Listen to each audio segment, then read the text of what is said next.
Bonjour, frères et sœurs. Le Seigneur nous a toujours mis en garde dans les Écritures, dans plusieurs passages, dans la Bible. Il nous met en garde contre les faux prophètes, ceux qui prophétisent pour qu'ils aient quelque chose sous la dent, certains mensonges. Et le Seigneur dit, comme il a dit à Jérémie de dire au peuple de ne pas écouter leurs prophètes, il y a vrai et faux. Dans Jérémie, quand nous lisons Jérémie 27 à 28, il y a Jérémie, selon les Écritures, c'est le prophète du Seigneur, et il y avait un faux. Peut-être qu'avant qu'il était bon, on ne sait pas. Et cet homme voulait se comparer à Jérémie, vu d'après ce que les Écritures disent. Le Seigneur annonce si les peuples n'écoutent pas, il frappera de peste, etc. De famine, et les gens mourront. Et Ananias, ce faux prophète, Ananias, ce faux prophète vient aussi, lui, il dit le contraire de ce que Jérémie a dit. Le Seigneur avait dit à Jérémie de faire un joug et de mettre à son cou. Il a enlevé un joug en lien. Et cet homme s'est mis en colère contre Jérémie parce que Jérémie ne lui a pas donné tort. Lorsqu'il a prophétisé, Jérémie a simplement dit Amen.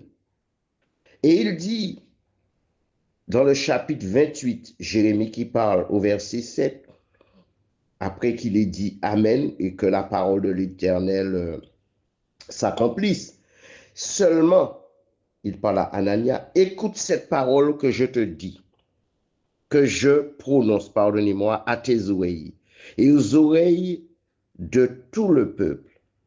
Les prophètes qui ont prophétisé avant moi et avant toi, dès les temps anciens, ont prophétisé contre des pays puissants et de grands royaumes, la guerre, le malheur et la peste. Mais si un prophète prophétise la paix, parce que Dieu n'avait pas parlé de paix, et puisque lui, ce faux prophète, qui prophétisait selon sa chair, prophétisait la paix. Et Jérémie, ce n'était pas la paix. C'est par l'accomplissement de ce qu'il prophétise qu'il sera reconnu comme véritable envoyé par l'Éternel. Et c'est à ce moment-là qu'il a enlevé le joug du cou de Jérémie, il s'est mis en colère, il s'est remis à prophétiser au nom de l'Éternel, et l'Éternel, la suite, l'a tué. Frères et sœurs, pourquoi je suis en train de méditer depuis quelque temps? C'est vrai, ça fait 7 ans que quelqu'un a prophétisé contre la Martinique qu'il y aura un terrible tsunami, tremblement de terre et qu'il y aura tellement de morts que les autorités seront dépassées. Je ne dis pas que ce n'est pas vrai, puisque ça fait 7 ans, il faut poser à Dieu des questions.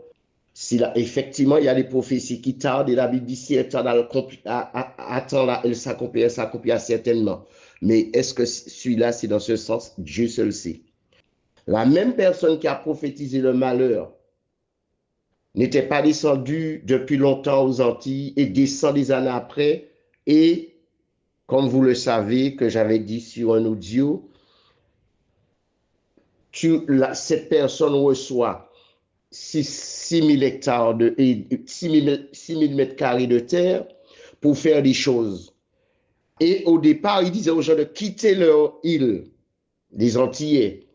Alors, cette prophétie-là de 2017, si il y aura un grand tsunami, un tremblement de terre, tellement de personnes vont mourir, il y a déjà des sacs. Je ne dis pas que ce n'est pas vrai.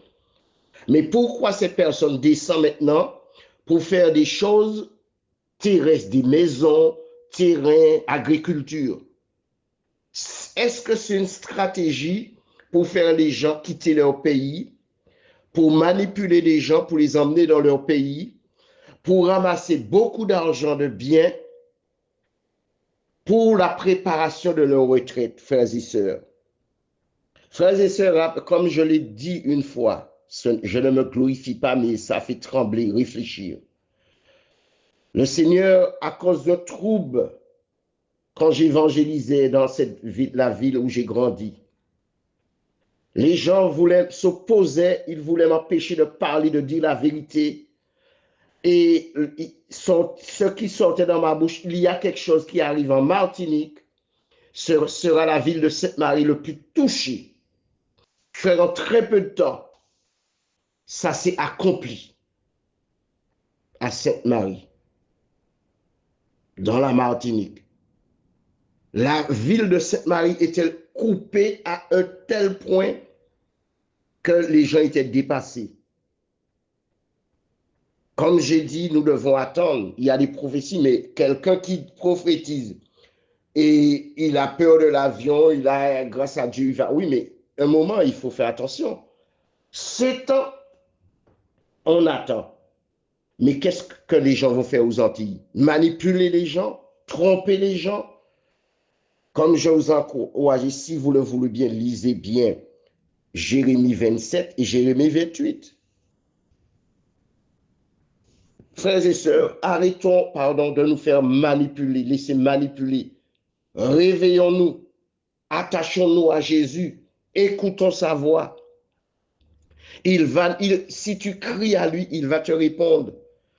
Jézabel, c'est un esprit qui anime les hommes. C'est l'esprit de Jézabel qui, la Bible dit, prophétisait. Tu laisses la femme qui se dise prophétesse, Jézabel, enseigner et séduire mes prophètes. Ne vous laissez séduire par personne, que le Seigneur dit. Soyons encouragés et veillons, prions au nom de Jésus.